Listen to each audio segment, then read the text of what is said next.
We have got a lot to cover today, beginning with the huge implications for Judge Brett Kavanaugh. His Supreme Court confirmation now in more serious jeopardy after a second woman comes forward accusing him of sexual misconduct. Kavanaugh says none of the allegations are true. But are Republicans willing to stand by their man? I have a great team here to help break all of it down, and it's a lot. So first, I want to set the stage for you. All of this is coming out just 3 days before we thought we were going to have those once-in-a-lifetime Senate hearings with Judge Kavanaugh and his first accuser, Christine Blasey Ford, testifying about what she describes as an attempted rape when they were teenagers. The judge says the incident never even happened. But now that hearing and Kavanaugh's entire confirmation is up in the air after a second woman went public on Sunday. The report came out in The New Yorker just about 12 hours ago, and it includes allegations from 53-year-old Deborah Ramirez about an incident that she says happened when she and Kavanaugh were classmates at Yale in the 80s. We should warn you, there is some language here that you certainly could find unsuitable at this hour in the morning. According to The New Yorker, quote, Ramirez remembers Kavanaugh had exposed himself at a drunken dorm party, thrust his penis in her face, and caused her to touch it without her consent as she pushed him away. Quote, I remember a penis being in front of my face, she said.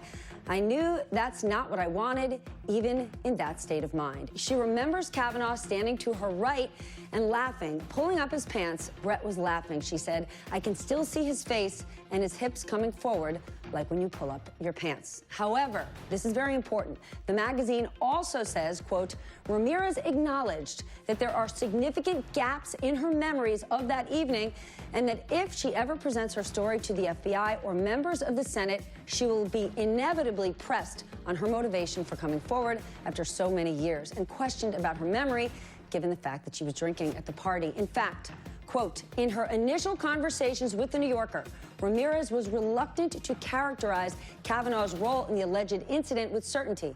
After 6 days of carefully assessing her memories and consulting with her attorney, Ramirez says she felt confident enough of her own recollections to come forward. It's complicated. Kavanaugh says the alleged event simply did not happen and says the allegations are a smear, plain and simple. The White House called it part of a coordinated smear campaign and blamed Democrats for trying to tear a good man down. So far, there is very little information to back up Ramirez's allegations. The New Yorker says it was unable to confirm with other eyewitnesses that Kavanaugh was actually at the party. Jean Mayer, who co-authored the story, told Morning Joe that the best she got was someone who says they heard what happened after the fact.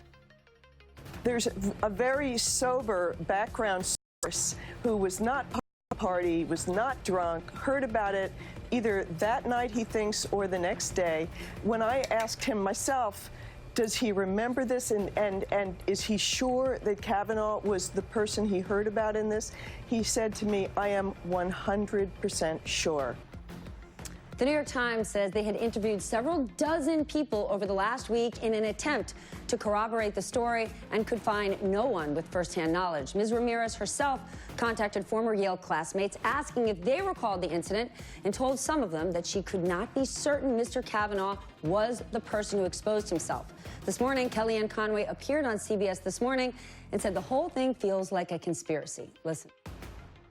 I know there's pent-up demand for women to get their day, women who have been sexually harassed and sexually assaulted, and I personally am very aggrieved for all of them. But are we going to put decades of pent-up demand for women to feel whole on one man's shoulders? What exactly is the standard for ruining one man's life based on decades of allegations that have nothing to do with him visiting upon other men, including in the media? I want to bring in NBC Capitol Hill reporter Leanne Caldwell, who wrote about this for NBC News. Leanne, specifically, what has NBC found out about these allegations? Hey, Stephanie. Well, this is the beginning of a new and unpredictable week here in Washington. What we found out is we had heard from several sources over the past week about this allegation that Kavanaugh had exposed himself to a woman while he was at Yale undergrad. We reached out to Deborah Ramirez earlier this weekend on Saturday morning, and she immediately directed us to her attorney. Her attorney had been talking to The New Yorker, and Ramirez had been talking to The New Yorker accuser, and so they didn't immediately return calls. But what we do know is that Ramirez, she lives in Boulder, Colorado. She actually works as a victim's advocate of domestic violence. She went to undergrad with Kavanaugh from 1983 to 1987. This happened during their freshman year at a dorm room party. And so as this new allegation comes out, I think the big question here in Washington is how does this impact his confirmation, especially as it's on the eve of Kavanaugh testifying about his this first woman who came out and alleges sexual assault against him from high school. Stephanie. My goodness. All right, Liam, thank you so much. As I mentioned, all of this is happening just as we thought we got some clarity about testimony from Kavanaugh's initial accuser, Dr. Christine Blasey Ford. As of right now, the plan is for her and Judge Kavanaugh, just the two of them, to testify before the Senate Judiciary Committee on Thursday. I want to bring in MSNBC's Garrett Haake live on the Hill. Garrett, is that still the plan? Because she's now the first accuser. If we have a second, what exactly does that mean? Does that put Thursday in question, or suddenly do we have another person in the mix? Well, Stephanie, Thursday is still the plan, but this story has been moving so fast, it's impossible how it'll change going forward. What we know right now is we do expect to see Dr. Ford here on Thursday morning for a hearing in which the negotiated settlement here between Dr. Ford and the Judiciary Committee is that Dr. Ford would speak first, followed by Judge Kavanaugh. They would not be in the room at the same time. And while there are efforts being made to cut down on, for example, the number of cameras in the room and to provide additional security for Dr. Ford, this is going to be a spectacle. There's no other way to put it. They're already making preparations around the Capitol like they do when the State of the Union might be happening to prepare for the influx of media who will be here. You can bet there will be protesters. And there are decisions being made even now about how Republicans in particular will go about questioning Dr. Ford, the question of who might actually be there asking these questions. Would it be a female attorney, as some members have said they wanted, so that they don't have an all-male Republican side of the dais asking questions of someone who claims to be a sexual assault survivor? They know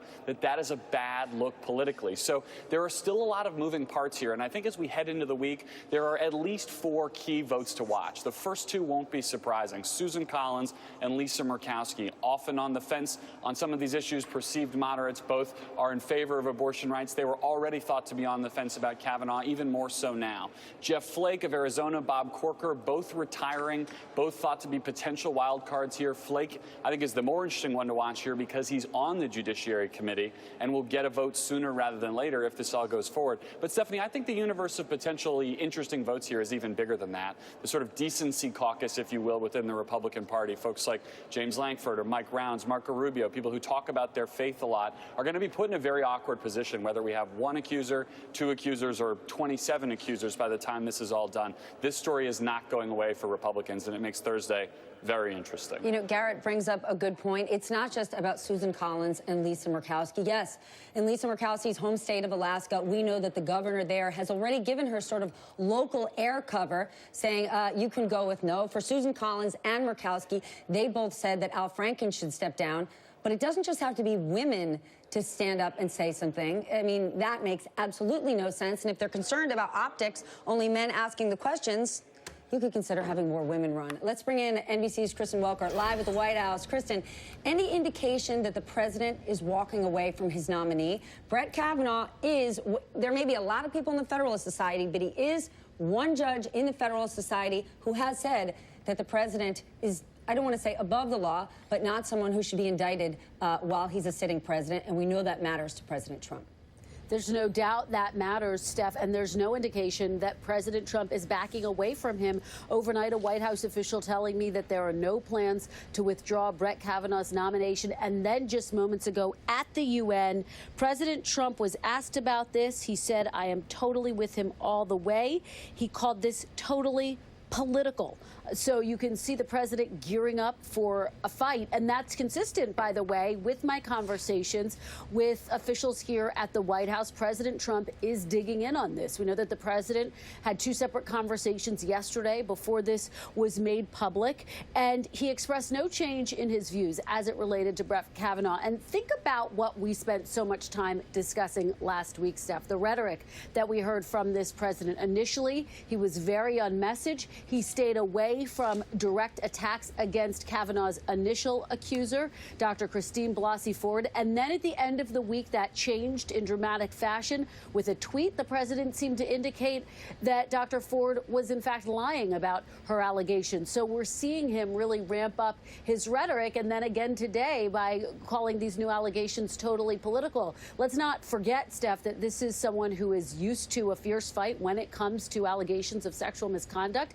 He faced his own as a candidate. More than 20 women came forward and accused him of that. He dug in, denied all of those allegations, went on to win the presidency, and we've seen him take similar lines of attack when people who are close to him have faced such allegations, like Rob Porter, for example, one of his former aides here. So this is a president who doesn't back away from a fight. I will caveat all of this with one critical point, Steph, which is that last week on the White House South Lawn, the president was very clear. He said he did want to hear the allegations from Dr. Ford, and if he believes they are very credible, he said, we'll have to see then what happens. He seemed to leave the door open just a tiny bit midweek last week, Steph, to the possibility of potentially replacing Kavanaugh if, in fact, he determines and feels as though these allegations are true. But right now, it seems like he's gearing up for a fierce fight, Steph. Well, it'll be interesting. If the president said, let's hear from Ford, what will he say about hearing from Ramirez? I want to bring my panel in. Jason Johnson, politics editor for TheRoot.com and former Republican governor from my home state of New Jersey, as well as former EPA Administrator Christine Todd Whitman. Governor, let's start with the new accuser. What is the bar, the standard for an investigation, an FBI investigation? Because this is tricky. And if you want to separate the politics out, in theory, getting more information would be the right answer. One would think so. And the president could certainly order the FBI to do it. It's harder for her as the accuser to say, I mean, she's saying it, say, I want the FBI. And frankly, you know, you have to think for a minute. Unless she's being paid some huge amount of money, why on earth in this atmosphere we have today would you come forward and make these kind of allegations and admit, look, I was drunk at the time. I don't remember everything. I'm going to have gaps in my memory. But being willing to come forward means that there's something there that needs to be looked at. It's more problematic, perhaps, than Dr. Ford, but right now, but it needs to be investigated. If there was an investigation, Jason, could you speak to how corroboration might be different? Whether we're talking about the New York Times or the New Yorker, there aren't more people who have come forward. Right. But when a reporter calls you on the phone, and when the FBI calls you on the phone, you might have a different answer. Exactly. Yes. Reporters I'm going to ignore. The FBI, I'm going to tell them everything. I will find my old transcript, okay, and tell them where I was at the time. And I think that's important. And again, I've said this all along. If Kavanaugh, who supposedly is going to be representing the law as a Supreme Court justice, if he cared about justice and honesty, he would be the first person to say, I want the FBI there so that they can clean up my entire background and show that this is not true. What I think is problematic here, though, is this idea that we should even be having these kinds of conversations. This is terrible behavior. It's terrible behavior to be accused of. And this administration always seems to find themselves backing people who have these kinds of backgrounds. And this assumption, we were talking about this earlier, of, well, lots of men did.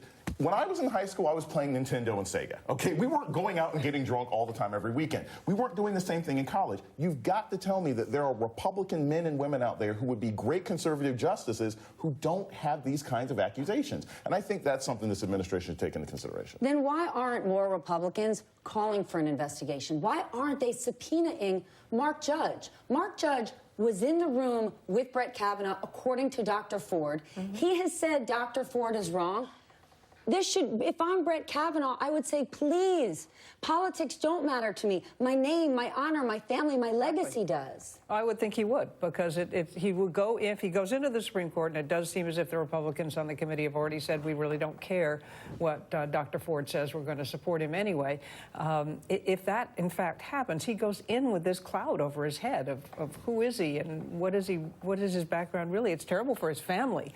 I mean, I would think his family would want him to do this, and I would think the other justices would want to know exactly well, maybe not all of them. That might not be something that they want to go into in too much detail.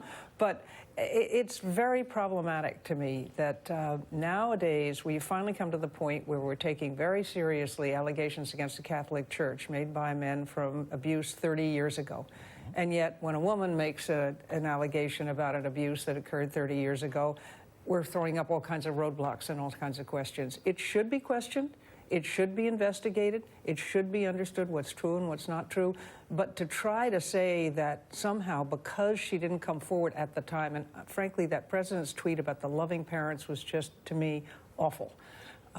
You don't come forward. I think we all know people, I certainly do, who it took them years to uncover the fact that they had been sexually abused because they buried it so deeply, it had traumatized them so much that it took years of trying to figure out why aren't I better at relationships and going into therapy and then having this come out as a revelation to them. There are people that are absolutely falsely accused, and that's horribly unfair. But this narrative out there that it's a one-for-one, for every case that's true, there's a woman lying, that's not true. And we do want to remind our audience, because the president is saying, well, why didn't she come forward for the last 35 years?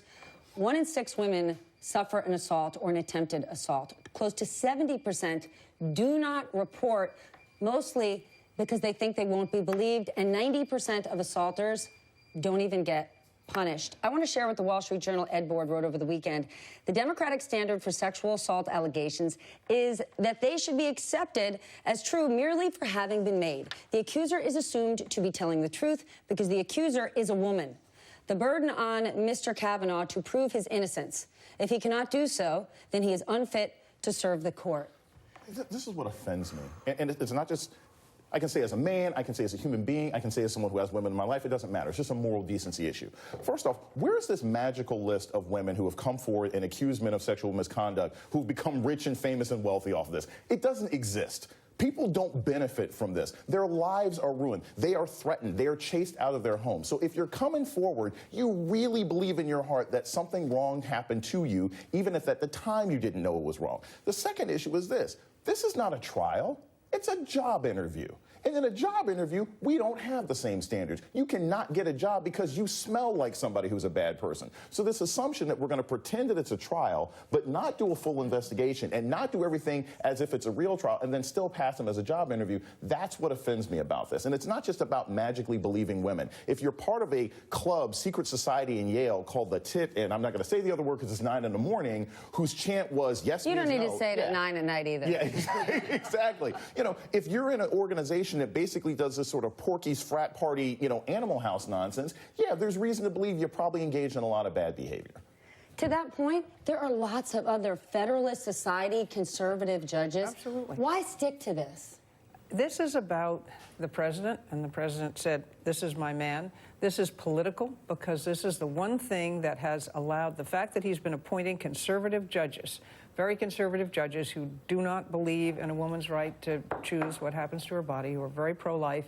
This has been what the only thing they're looking for, and it's given them the excuse to overlook all the other bad behavior. That's his true base. And that's his true base, and that's why he is locked in on this one. And he is going to stay with him, I believe, until it absolutely, unless it ever gets to the point that it's impossible. Well, President Trump was asked about this just a moment ago at the UN, and we have that. Let's listen.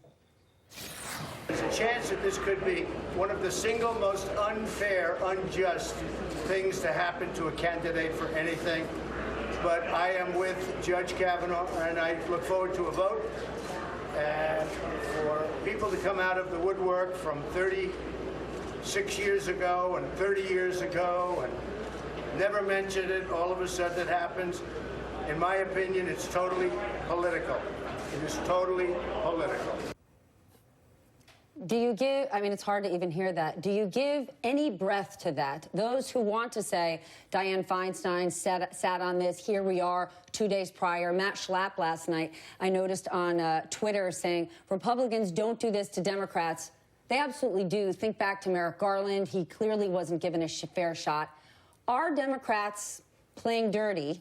And if they are, is it justified since Mitch McConnell set the dirty table and won? Right. Well, this is something my mom used to always say, don't give them the bullets to shoot you with, right, when it comes to these situations. This didn't happen to Gorsuch because he didn't have this kind of background nonsense. I think there's something to be said here for if it's not true, again, you hold the investigation and it's done.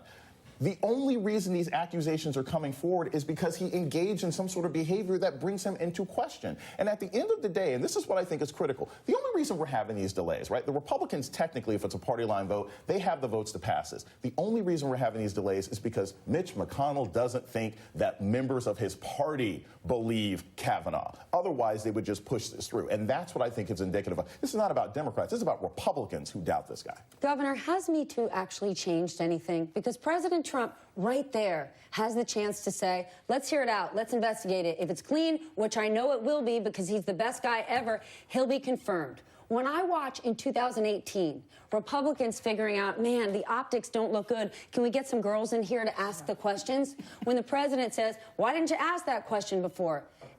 It makes me sick to think nothing has changed. And Me Too has created, enthusiasm, but really the framework of real business and leadership ain't nothing different. Well, I think where we'll see the difference is in November. You have more women running for office at all levels, and that's what will change things. You have to get in there. You have to be part of the process to really move thyou things.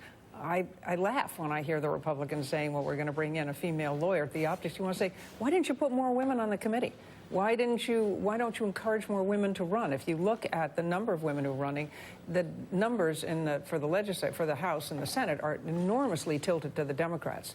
Governorships, we have more women Republicans running for governor than the Democrats do. It's 2 to 4 or something like that.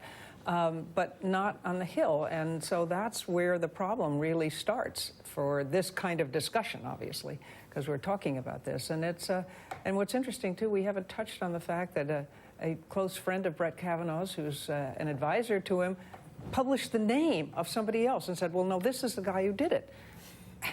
Totally false, but nobody seems to be outraged about that. This poor man had to deny it. His family was under scrutiny. He's been under scrutiny. There's nothing worse than a false allegation. I absolutely give you that, and that's why this needs to be thoroughly investigated, to clear everybody on this. Then put Brett Kavanaugh to the side. What does this do to you personally, emotionally, being a Republican your whole life? When you watch Republican women stand by Brett Kavanaugh and say, all boys do this. When you watch, Orrin Hatch say, it was a mix-up. That's totally unacceptable to me. All boys don't do it. I was married for 41 years, and my husband never did that kind of thing, and there were never that accusation. Believe me, we were investigated by the FBI, too, before I took the office. Is there anything in your background that could ever embarrass the president? And so we both got looked at. No, they don't all do it, and it doesn't make it right anyway. I don't care. It's just not right to take advantage of people. You ruin their entire lives. And no one deserves to have their lives ruined. I don't know, more questions and more answers would certainly help things out. Thank you both. Important conversation. Up next,